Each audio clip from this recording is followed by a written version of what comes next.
رحم اللہ من قرأ الفاتحہ.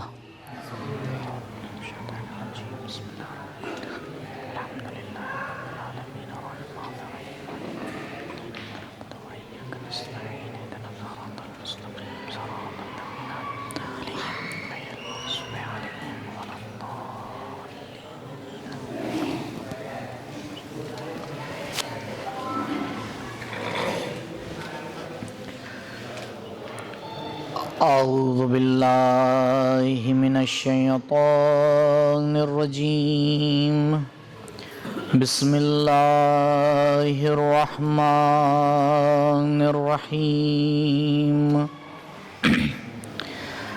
الحمد للہ علی ما انعم وَلَهُ الشُّكْرُ عَلَى مَا أَلْهَمَ وَلَهُ الثَّنَاءُ بِمَا قَدَّمَ مِنْ عُمُومِ نِعَمٍ ابْتَدَاهَا وَسُبُوغِ آلاء أَسْدَاهَا وَتَمَامِ مِنَنٍ وَالَاهَا وَالصَّلَاةُ وَالسَّلَامُ وَالتَّحِيَّةُ وَالْإِكْرَامُ عَلَى النَّبِيِّ الْمُصْطَفَى وَالرَّسُولِ الْمُجْتَبَى الَّذِي دَنَا فَتَدَلَّى فَكَانَ قَابَ قَوْسَيْنِ أَوْ أَدْنَى هُوَ الَّذِي سُمِّيَ فِي السَّمَاءِ بِأَحْمَدَ وَفِي الْأَرْضِينَ بِأَبِي الْقَاسِمِ الْمُصْطَفَى مُحَمَّدٍ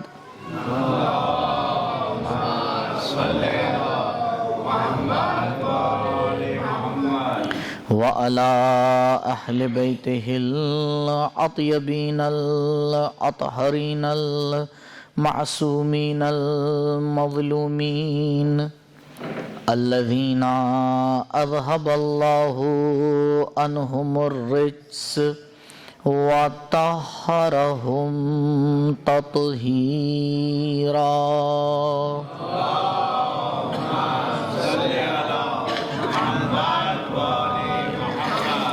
ولا سيما على الحجة الثاني عشر بقية الله المنتظر وَلَعْنَةُ اللَّهِ عَلَىٰ أَعْدَائِهِمْ وَقَتَلَتِهِمْ وَمُنْكِرِي فَضَائِلِهِمْ أَجْمَعِينَ مِنَ الْآنَ إِلَىٰ لِقَاءِ يَوْمِ الدِّينِ. أَمَّا بَعْدُ فقد قالت فاطمة الزہراء سلام اللہ علیہا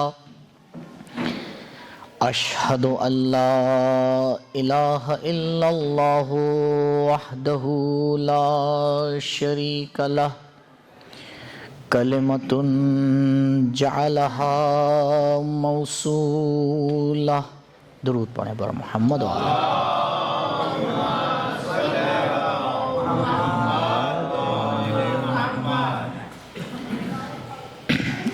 عزیزان محترم، ایام عزائے فاطمیہ سلام اللہ علیہا کے حوالے سے چند دن آپ کی خدمت میں کچھ معروضات پیش کرنا ہے. جس موضوع کو چنا ہے اور کوشش ہے کہ انشاءاللہ آپ کی خدمت میں پیش کروں، وہ بی بی کے خطبے میں توحیدی مسائل اور توحیدی مطالب ہیں.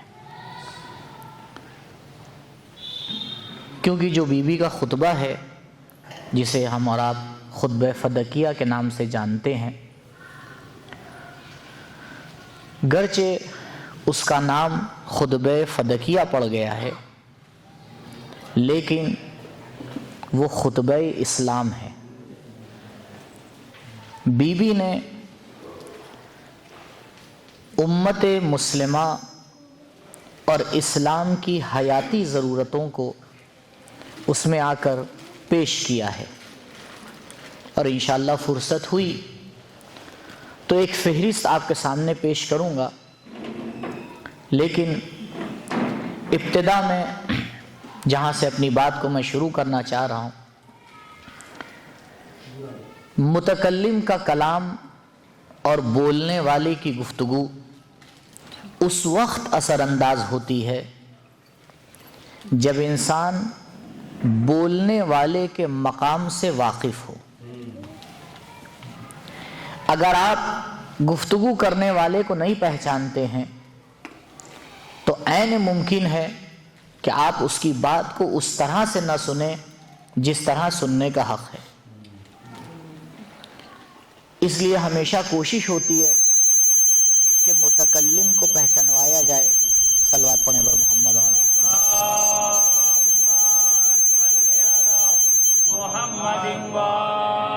محمد، متکلم کو پہچانوایا جائے اور مخاطب جانے کہ کون اس کے سامنے بول رہا ہے۔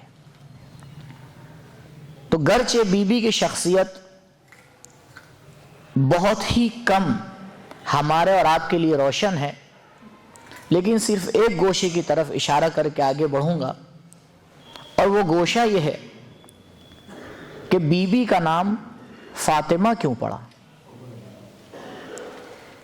کیونکہ یہ وہ نام نہیں ہے کہ جسے کسی عام انسان نے رکھا ہو،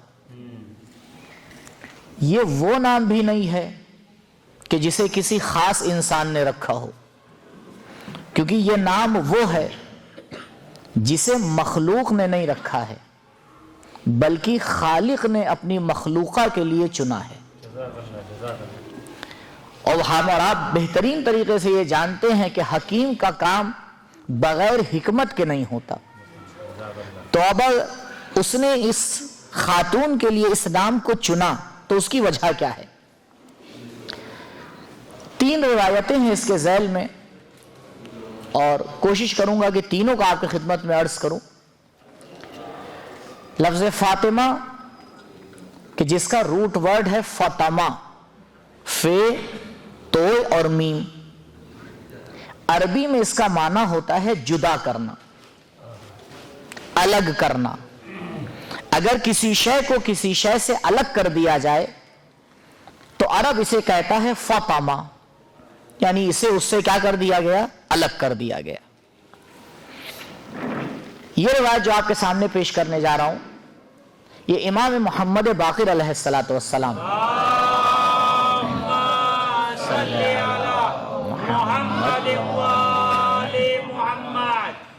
کہ مولا نے آ کے بتایا کہ آپ کی جدہ کا نام فاطمہ کیوں پڑا۔ غور فرمائیے گا، اس روایت سے بی بی کا مقام بھی سمجھ میں آئے گا۔ جب کوئی بچہ 1 یا 2 دن کا ہوتا ہے اور ماں اسے دودھ پلاتی ہے تو اس کے سامنے ایک مشکل پیش آتی ہے، وہ یہ کہ بچہ ابھی اتنا چھوٹا ہے کہ وہ یہ نہیں سمجھ پاتا کہ اسے کتنا دودھ پینا ہے۔ اگر کم پیے گا تو بھوکا رہ جائے گا، اور اگر حد سے زیادہ پی لے گا تو بیمار پڑ جائے گا۔ تو اب یہاں پر ذمہ داری شروعات کے دنوں میں ماں کی ہوتی ہے۔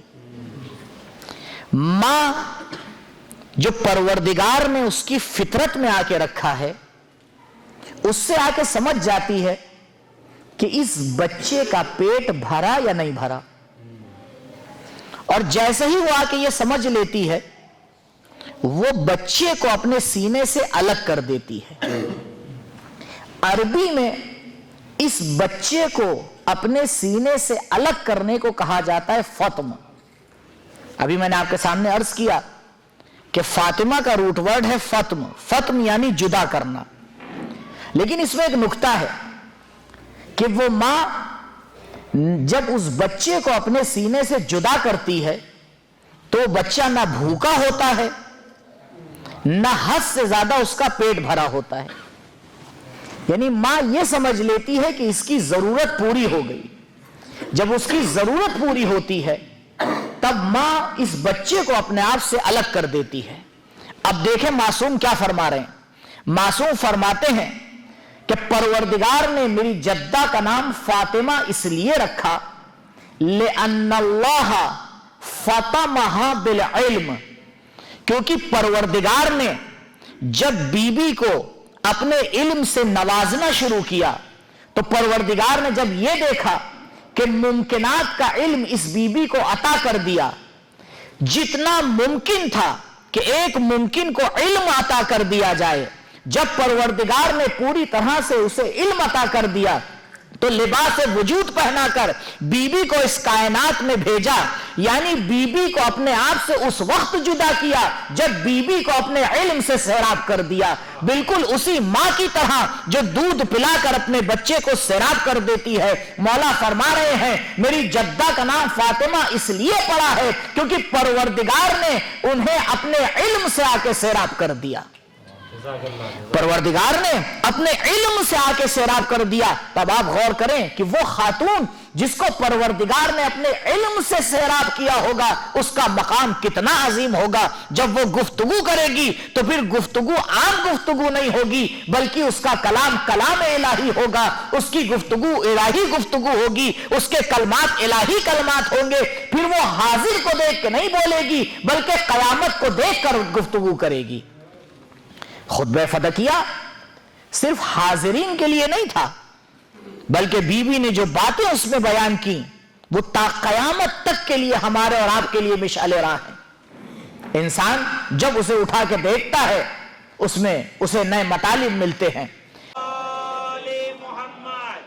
مولا فرماتے ہیں کہ میرے جدہ کا نام فاطمہ کیوں پڑا، دوسری وجہ آ کے بیان کرتے ہیں، لیکن یہ بھی پہلی وجہ سے جدا نہیں ہے۔ وہ اس فرماتے ہیں کہ پروردگار نے کیونکہ میری جدہ کو ہر برائی سے آ کے دور کر دیا ہے، ہر برائی سے آ کے جدا کر دیا ہے، اس لیے آپ کا نام فاطمہ پڑا ہے۔ عزیزوں، برائیاں کس وقت انسان سے دور ہوتی ہیں؟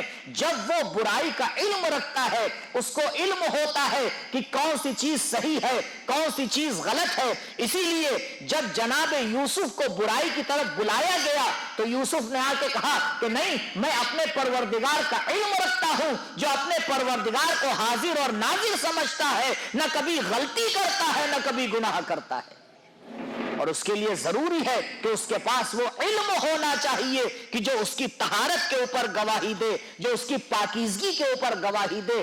تیسری روایت امام رضا علیہ الصلوۃ والسلام،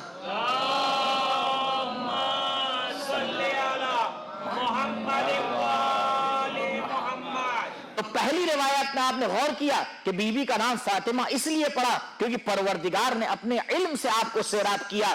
دوسری روایت علم اتنا دیا کہ آپ کو طیب و طاہر و پاک و پاکیزہ بنا دیا، مقام عصمت پہ فائز کیا، کیونکہ ایسا علم آپ کے پاس موجود ہے جو آپ کو کسی بھی گناہ کی طرف نہیں جانے دے سکتا، کسی بھی لغزش کی طرف نہیں جانے دے سکتا۔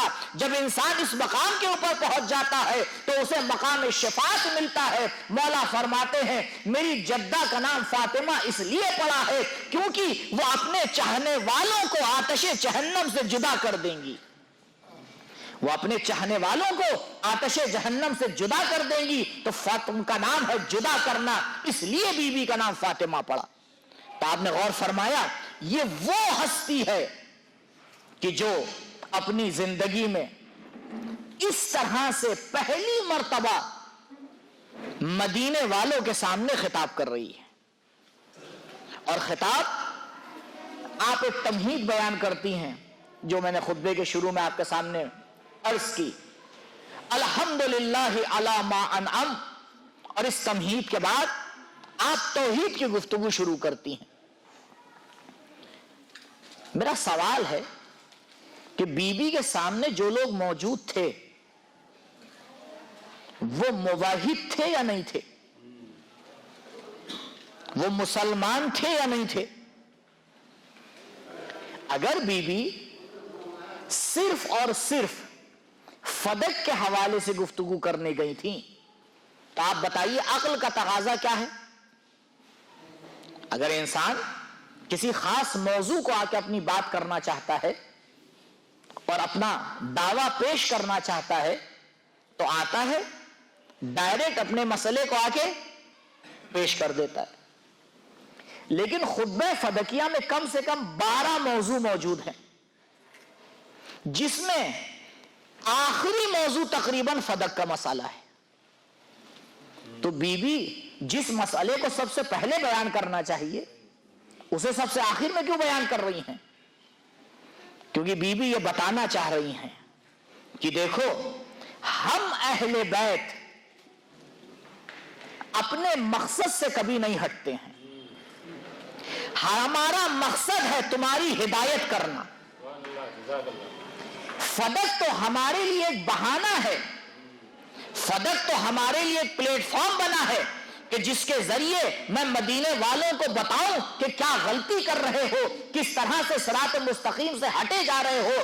اب اگر صراط مستقیم کو بتانا ہے تو پھر مسئلہ توحید سے شروع ہوگا.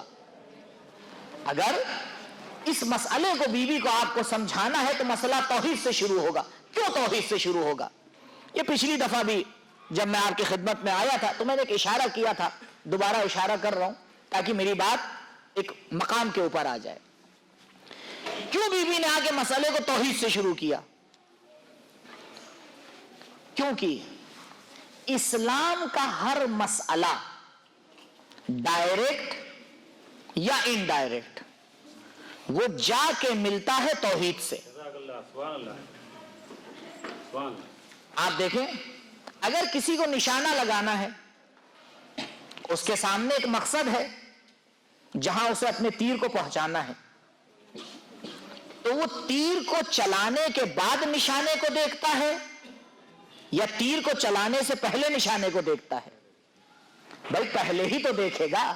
اور اگر پہلے اس نے نشانہ صحیح نہیں لگایا تو کوئی ضروری نہیں ہے کہ تیر نشانے پہ بیٹھے.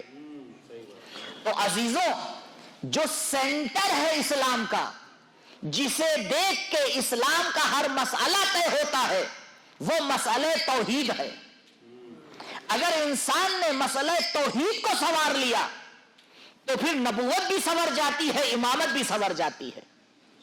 آپ دیکھیں 1400 سال سے ہم کس مسئلے کے اوپر آ کے الجھے ہوئے ہیں؟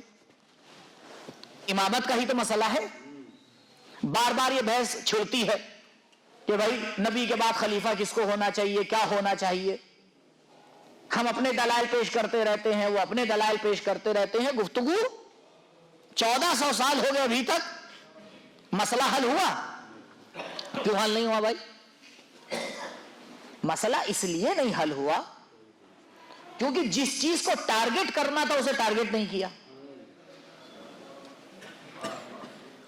بھائی کیوں سامنے والا ولایت کو نہیں سمجھ پا رہا ہے؟ اس لیے ولایت کو نہیں سمجھ پا رہا ہے، چند منٹ میرے ساتھ رہیے گا. اس لیے ولایت کو نہیں سمجھ پا رہا ہے کیونکہ نبوت کو نہیں سمجھا ہے. اگر مدینے والے غدیر میں موجود لوگ نبوت کو صحیح سے سمجھ گئے ہوتے تو کبھی بھی نبی کے بعد اختلاف نہ کرتے. یہ نبی کے بعد اختلاف کرنا بتا رہا ہے کہ انہی نے نبی کو وہ مقام نہیں دیا جو دینے کا حق تھا. اگر وہ مقام دیا ہوتا تو غدیر کے بعد یہ سوال کیوں اٹھ رہا ہے کہ یا رسول اللہ یہ پیغام آپ کی طرف سے ہے یا خدا کی طرف سے ہے؟ اگر آپ کی طرف سے ہے تو ہم مانیں گے نہیں، اور اگر خدا کی طرف سے ہے تو اس سے کہیے عذاب کر دے. عزیزوں، پہلا ہی سوال غلط ہے کیونکہ قرآن بار بار کہہ رہا ہے نبی اپنی طرف سے کچھ کہتے ہی نہیں ہیں. تو جب نبی اپنی طرف سے کچھ کہتے ہی نہیں ہیں تو یہ سوال ہی غلط ہے کہ یا رسول اللہ یہ پیغام آپ کی طرف سے ہے یا خدا کی طرف سے ہے. نبی جو بھی کہیں گے وہ خدا کی طرف سے ہوگا. تو آپ دیکھ رہے ہیں کیوں؟ کیونکہ ابھی نبی کا جو مقام ہے وہ لوگوں کے ذہن میں اس طرح سے نہیں موجود ہے. تو پہلے آ کے نبوت کے مسئلے کو حل کرنا چاہیے، کیونکہ جب تک نبی کا مقام اور نبی کی عصمت اور نبی کا کلام، یعنی کیسے انسان اس بات کے اوپر آ کے راضی ہو جاتا ہے کہ وہ نبی جس نے زندگی کے چھوٹے چھوٹے مسئلے بیان کیے، جس نے آ کے یہ تک بیان کیا کہ دسترخوان پر بیٹھنا تو کیا شروع کرنا، کیا کھانا کیا نہ کھانا، رات میں سونا تو کروٹ کیسے لینا، پانی پینا تو کیسے پینا ہے. رات میں کھڑو کے پانی نہیں پینا، بیٹھ کے پینا. اچھا کھڑو کے پانی پی لیں گے تو کیا آسمان زمین پہ آ جائے گا؟ جو اتنے چھوٹے چھوٹے مسئلے آگے بیان کر رہا ہے، کیا اس نبی نے مسلمانوں کا سب سے اصلی مسئلہ بیان نہیں کیا ہوگا؟ اس کا مطلب یہ ہے کہ ابھی نبی کی حکمت روشن نہیں ہو پائی ہے. تو پہلے نبوت کا مسئلہ حل ہونا چاہیے کہ جس نبی کو ہم مانتے ہیں کیا اسی نبی کو آپ مانتے ہیں؟ نام ایک ہونا الگ چیز ہے، صفات کا ایک ہونا الگ مسئلہ ہے. صرف زبان سے یہ کہہ دینا کہ ہم بھی محمد ابن عبداللہ کو مانتے ہیں، آپ بھی محمد ابن عبداللہ کو مانتے ہیں، یہ مسئلہ حل نہیں ہو پائے گا، بلکہ غور کرنا پڑے گا. ہم نبی کی جن صفات کو مانتے ہیں آپ بھی ان صفات کو مانتے ہیں یا نہیں مانتے ہیں؟ کیونکہ صفات کی وجہ سے نام ایک ہوتا ہے، انسان دو ہو جاتے ہیں. نام ایک ہو سکتا ہے، ایک ہو، لیکن صفات الگ الگ ہے. آئیے ایک قدم اور آگے بڑھتے ہیں. تو کیا اگر نبوت کا مسئلہ حل ہو گیا تو بات حل ہو جائے گی؟ نہیں، نبوت کا مسئلہ بھی حل نہیں ہو پائے گا، کیونکہ نبوت سے پہلے توحید کا مسئلہ حل کرنا پڑے گا. کیوں؟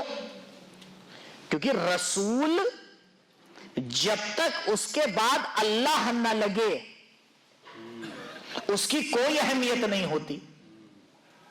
کیونکہ رسول ہوتا ہے پیغام لانے والا، تو پیغام تو وہ کسی کا بھی لا سکتا ہے بھائی.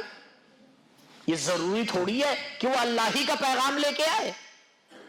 جب ہم کہیں گے رسول اللہ اب مسئلہ کلیئر ہوگا.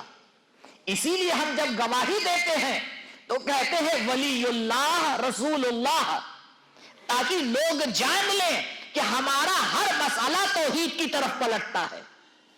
رسالت تو اللہ کی طرف پلٹتی ہے، ولایت تو اللہ کی طرف پلٹتی ہے. تو اگر مسئلے توحید کو باریکی سے سمجھ لیا جائے گا تو نبوت کا مسئلہ بھی حل ہو جائے گا، امامت کا بھی مسئلہ حل ہو جائے گا. درود پڑھیں بر محمد و آل محمد.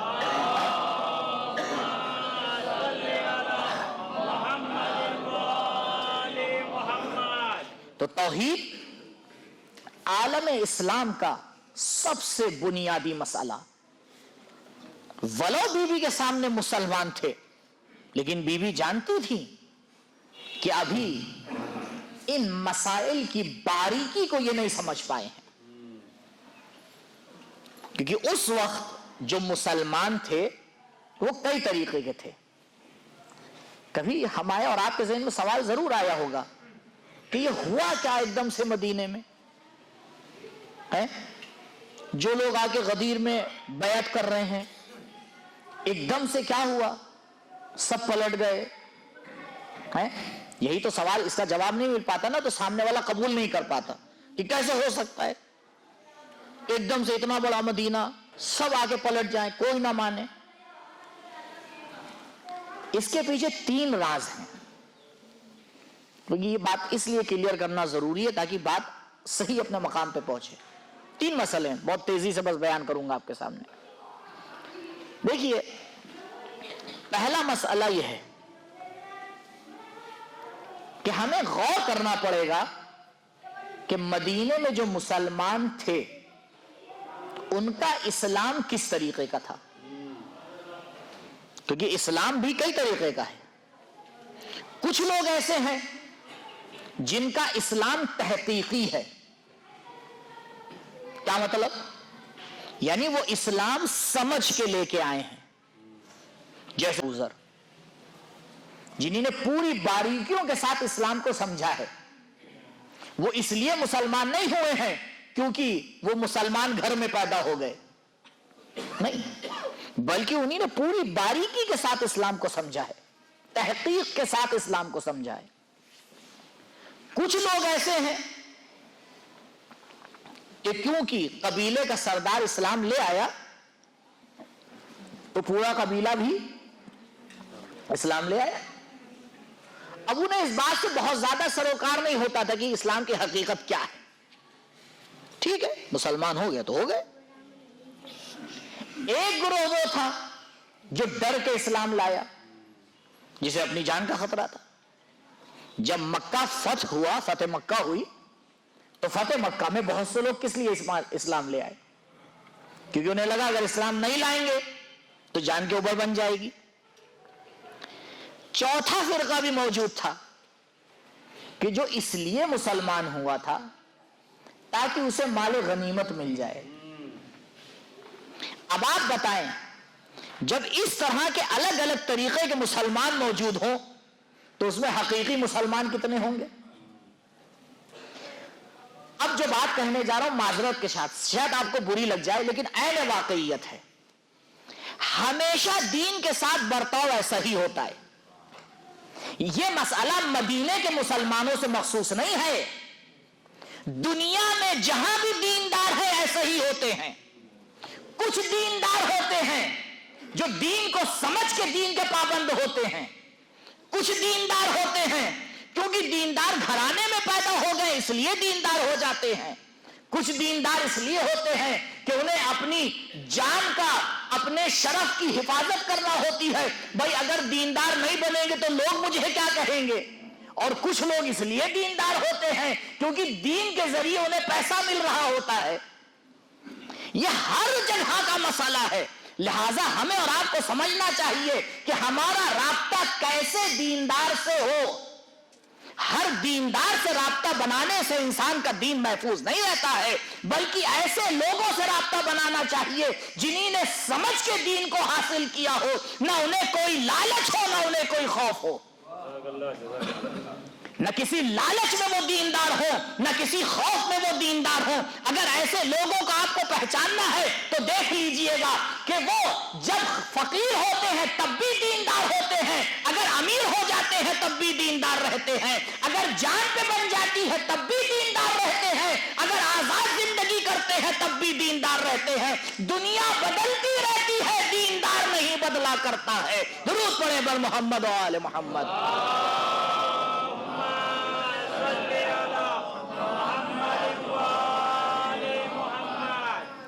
اس لیے ہمیں بہت غور کرنا چاہیے کہ ہم دین کو کس سے لے رہے ہیں۔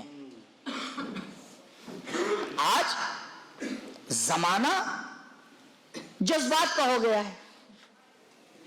میں پچھلی دفعہ بھی آیا تھا تو میں نے اس مسئلے پہ تاکید کی تھی، کیونکہ میرا ماننا یہ ہے کہ ساری مشکل یہیں سے کھڑی ہوتی ہے۔ جب ہم دین سے عقل کو آ کے الگ کر دیتے ہیں اور جذبات کا لباس پہنا دیتے ہیں۔ جیسے ہی دین جذبات کا لباس پہنتا ہے تو اہل کے ہاتھ سے نکل کر نااہلوں کے ہاتھ میں چلا جاتا ہے، اور جیسے ہی دین نااہلوں کے ہاتھ میں جاتا ہے پھر آپ اس میں کچھ بھی کر لیجئے، نہ توحید بچتی ہے، نہ نبوت بچتی ہے، نہ امامت بچتی ہے۔